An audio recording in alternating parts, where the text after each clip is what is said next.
রাজনীতির গল্পটাও অনেকটা সিনেমার মতোই।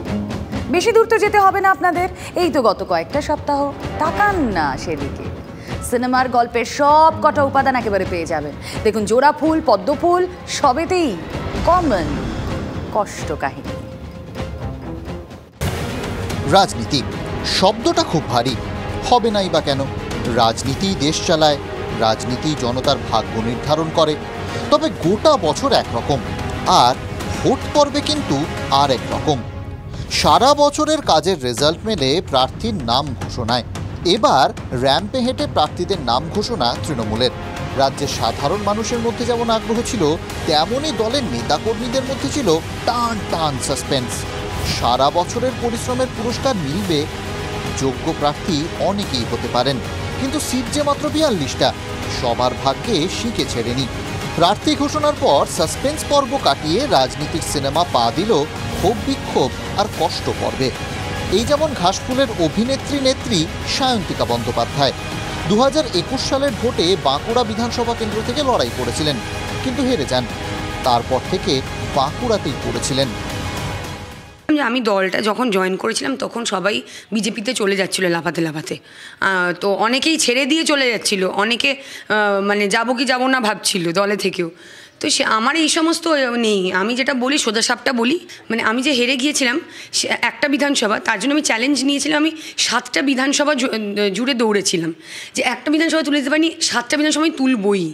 তো ওইটা আমার নিজের কাছে একটা চ্যালেঞ্জ ছিল, যেটা হয়তো আমি প্রমাণ করার জায়গাটা পেলাম না। খুব আশা করেছিলেন লোকসভা ভোটে টিকিট পাবেন, কিন্তু হলো কোথায়? পদ থেকে ইস্তফা দিয়ে কষ্ট কাহিনী শোনালেন সায়ন্তিকা। ভালোবাসা থাকলে তো অভিমান থাকবেই, যাকে ভালোবাসবো তার উপরে অভিমান হবে কিন্তু না, মানে অভিমান আছে। কাজ করলে আমাদের আশা হবে যে আমরা কোথাও না কোথাও পৌঁছাবো, একটু এগোবো। তো সেটা না হলে অবশ্যই সেটা হয়তো মনে দুঃখ হবে, বাস এইটুকুই। ভালোবাসলে তো অভিমান হবেই। মান অভিমান পর্বে নাম লেখালেন শাসক দলের অত্যন্ত পরিচিত মুখপাত্র শান্তনু সেন। টিকিট না পাওয়ায় কষ্ট পেয়েছেন, চোখের জলে বালিশও ভিজিয়েছেন। বললেন, আমি প্রথম দিন থেকে দল করা একজন অনুগত সৈনিক হিসেবে হয়তো রাতে শুয়ে কেঁদেছি, বিছানা ভিজিয়েছি, হয়তো বুকের ভিতরটা উথাল পাথাল হয়েছে, হয়তো অত্যন্ত কষ্ট লেগেছে। ভালো কাজ করে যদি আপনি যেটা আশা করবেন সেটা না হয়, সেটা তো কষ্ট হবেই। কষ্ট নিশ্চয়ই হয়েছে, কষ্ট নিশ্চয়ই আছে। সংসদীয় রাজনীতিকে ভালোবেসে ফেলেছিলেন, নিজের ভালোবাসার কথা দল অর্থাৎ পরিবারকে জানিয়েছেন, কিন্তু পরিবার সেই ভালোবাসাকে মেনে নিল না। ভালো কাজ করলে যদি সেটা হয়, তার স্বপ্ন তো মানুষ দেখতেই পারে। আমি দলীয় নেতৃত্বকে জানিয়েও ছিলাম যেটুকু সম্ভব যে আমি পার্লামেন্টারি পলিটিক্সটা ভালোবেসে ফেলেছি, মন দিয়ে করছি। যদি সুযোগ পাই, আমি করলে, সুযোগ পেলে বাধিত হব। সায়ন্তিকা বা শান্তনু তৃণমূলের পরিচিত মুখ, তবে রাজনীতিতে এমন অনেক মুখ থাকেন যারা প্রচারে থেকে কাজ করেন না। তেমনই একজন তন্ময় ঘোষ, তৃণমূল কংগ্রেসের রাজ্য সাধারণ সম্পাদক পদে আছেন। শুভেন্দু অধিকারী দল ছাড়ার পর তৃণমূল তাকে দায়িত্ব দিয়েছিল পূর্ব মেদিনীপুর জেলার। কাজ করেছেন, ভোটের হাওয়া উঠতেই আশা করেছিলেন 42 জনের একজন তিনিও হবেন। হলো না। কষ্ট পেয়েছেন এককালের বাম নেতা। খারাপ লাগা যেটা বলছেন সেটা নিশ্চিতভাবে খারাপ লাগাটা হয়তো একটা সাময়িক খারাপ লাগা নিশ্চয়ই থাকে। আমি 2 বছর যেভাবে সংগঠনকে ওখানে সাজিয়েছি, সেইটা দিয়েই শুধু তৃণমূল কংগ্রেসকে জেতানো সম্ভব। কফটা চোখের জল ফেলেছো যে তুমি রাজনীতি করবে। আসলে জানেন তো, রাজনীতির কষ্ট কথা যদি ভাবেন এখানেই শেষ, না নয়, এখানে শেষ। পিকচার আভি বাকি হ্যায়। কষ্ট পেলে অনেকে নিজে মুখে সেটা বলেন, দুঃখ পেলে আবেগের বিস্ফোরণ হয় মন খারাপের রাতে। কিন্তু এমন অনেকেই আছেন যারা কষ্ট পেলে ফুঁসে ওঠেন। কষ্ট কাহিনীতে আসুন এবার তাদের কথা বলি। প্রথম নামটা অবশ্যই অর্জুন সিং, কিন্তু তালিকা আরও লম্বা। ব্রিগেডের মঞ্চে ছিলেন, অপেক্ষা করেছিলেন কখন র্যাম্পে তার ডাক পড়বে, কিন্তু অবাক হয়ে গেলেন ব্যারাকপুরের তৃণমূল প্রার্থীর নাম ঘোষণায়। ব্যারাকপুর থেকে লড়াই করবেন পার্থ ভৌমিক। বিজেপির টিকিটে সাংসদ নির্বাচিত হয়ে 2022 সালে তৃণমূলে ফিরে এসেছিলেন অর্জুন সিং। আশা নয়, একরকম বিশ্বাসী ছিল তিনি জোড়াফুল চিহ্নে ব্যারাকপুরে প্রার্থী হবেন। তা যতই এলাকার একাধিক বিধায়ক তার বিরুদ্ধে অভিযোগের রাস্তায় হাঁটুন, তবে ব্রিগেডের মঞ্চে অভিযোগেই যে শিলমোহর পড়ল। বিশ্বাসভঙ্গের অভিযোগ তুলে ফুঁসে উঠলেন অর্জুন। হতাশা যন্ত্রণায় ব্যারাকপুরের অর্জুন বললেন, অনেক শিক্ষা হয়েছে। তৃণমূল কাছে আমি অনওয়ান্টেড হয়ে গেছে, এই দলে থাকার দরকার নেই মনে হচ্ছে। ভুল করেছিলাম, আমি প্রকাশ্যে আপনাদের কাছে ভুল স্বীকার করছি, ভুল করেছিলাম। মানে কি ভুল? তৃণমূল দলে আসে এটা ভুল আমার ছিল। এই ভুল থেকে আপনি কি শিক্ষা নিলেন? ভুল থেকে অনেক কিছু শিক্ষা নিলাম। রাস্তাই বদলে ফেললেন অর্জুন। রাস্তা বদলের তালিকায় আছেন আরও একজন, বরানগরের বিধায়ক তাপস রায়। যদিও তিনি প্রার্থী তালিকা প্রকাশের আগেই বিধায়ক পদ থেকে ইস্তফা দিয়ে রাস্তা বদল করেছেন। একাধিক অভিযোগ তুলে তোপ দেখেছেন তাপস।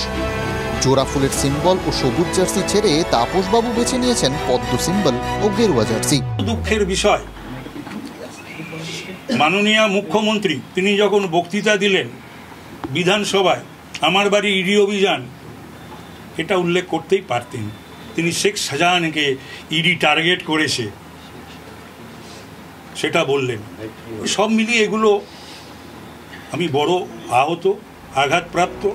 কষ্ট কাহিনীতে লেটেস্ট এন্ট্রি মুখ্যমন্ত্রীর পরিবারে। স্বপন বন্দ্যোপাধ্যায় বা বাবুন বন্দ্যোপাধ্যায়। হাওড়ার প্রার্থী পছন্দ নয়, দলের সিদ্ধান্তে কষ্ট হয়েছে, মুখ খুলে ফেলেছেন। আর তারপর দলনেত্রী পারিবারিক সম্পর্কও ছিন্ন করে দিয়েছেন। কিন্তু বাবুন এখনো অনড়, প্রার্থী প্রসূনকে মানতে নারাজ। আমার পরিবারের ও কোনো মেম্বার বলে আমি মনে করি না। আজ থেকে সমস্ত সম্পর্ক ওর সাথে শিবচ্ছেদ হয়ে গেল। আজ থেকে কোনো রিলেশন আমার ভাই হিসেবে কেউ পরিচয় দেবেন না।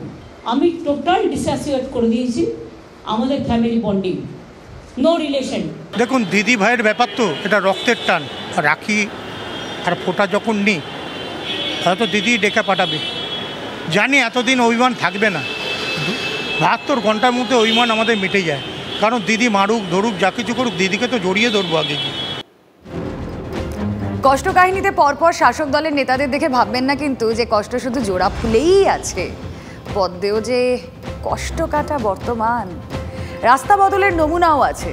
20 আসনে প্রার্থী তালিকা প্রকাশ হয়েছে বিজেপির, তাই হয়তো হইচই একটু কম। কিন্তু রাগ, অভিমান, দুঃখের গল্প গেরুয়া শিবিরেও যে আছে।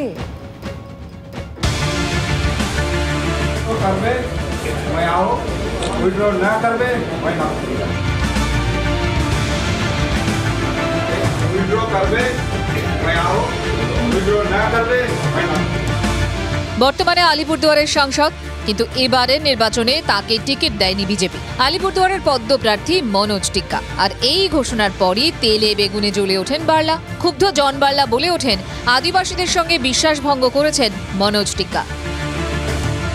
अब तक जीता तो नहीं था, जॉन बाला का आशीर्वाद और बिमल जी का आशीर्वाद से हम लोग जीता। जब ऐसे साले बोला था कि नहीं इसको टिकट नहीं दे, हरुआ मुर्गा है बोला, तो हमने रिक्वेस्ट किया कि इसको टिकट देना है, टिकट दिलाया, जिताया भी। आज ये हमसे छल करेगा, आदिवासी से छल है, हमारा से छल है। তবে এই বিস্ফোরক অবস্থান বেশি দিন টেকেনি। হ্যাপি ফ্যামিলি স্ক্রিপ্টটা দিন দুয়েকেই লিখে ফেলেন বার্লা। अरे मनोज के सबके लिए प्रचार करेगा। हम हमारा देखिए, इतना बड़ी परिवार में आप लोग इसको लेके बतंगा बढ़ाएगा ऐसा नहीं है। मेरा भाई है ना, आने वाला दिन हम लोग एक साथ है। अरे भाई, इतना बड़ा परिवार में होता है कोई, कहीं पर तो तुम्हें में हो जाता है। কষ্ট কাহিনীর পরের ডেস্টিনেশন নদিয়া, আসন রানাঘাট। ২রা মার্চ সকালে কৃষ্ণনগরে সভা করেন প্রধানমন্ত্রী। সেই মঞ্চে ছিলেন মুকুটমণি অধিকারী। রানাঘাট কেন্দ্রে তারই টিকিট পাওয়ার জল্পনা ছিল। সেদিন সন্ধ্যায় প্রথম তালিকা প্রকাশ করে বিজেপি। রানাঘাট কেন্দ্রে ফের টিকিট পান জগন্নাথ সরকার। আর এই সিদ্ধান্তে কষ্ট কাহিনীতে নাম লেখান মুকুটমণি। কয়েকদিনের মধ্যেই বদলে যায় তার রাস্তা। তৃণমূলের মিছিলে অভিষেকের পাশে মুকুটমণি, মঞ্চে দাঁড়িয়ে জার্সি বদল। আপনাকে প্রার্থী না করার জন্য হয়তো আপনি এলেন তৃণমূলে, এটা কি ঠিক? না, সেটা তো পার্টির ডিসিশন, পার্টি যেটা ভালো মনে করেছে সেটা করেছে। তৃণমূলের ব্রিগেডে মুকুটমণির টিকিট প্রাপ্তি কষ্ট কাহিনীতে সাময়িক ইতি।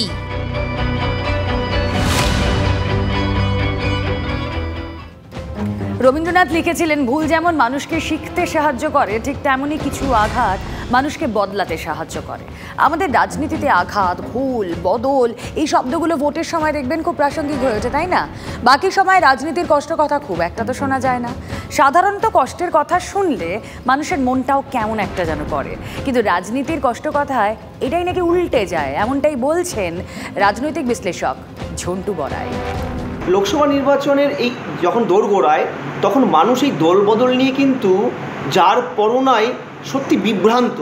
একদিকে যেমন এগুলোকে একান্তই হাস্যকৌতুকভাবে এগুলোকে মিম আকারে তারা তাদের ক্ষোভ প্রতিবাদগুলোকে বহিঃপ্রকাশ করছেন সোশ্যাল নেটওয়ার্কে, আবার অপরদিকে তারা বুঝতে পারছেন না কে কোন দলে কে, তার অবস্থান কোথায়, কাল সে কোথায় ছিল, আজ সে কোথায়, তারা বুঝতে পারছেন না। এই অবক্ষয় দেখে কিন্তু তারা বিশ্বাস হারিয়ে ফেলছেন এই ভোট রাজনীতির ওপরে। এটা কিন্তু শুভ লক্ষণ নয় ভবিষ্যতের রাজনীতির জন্য।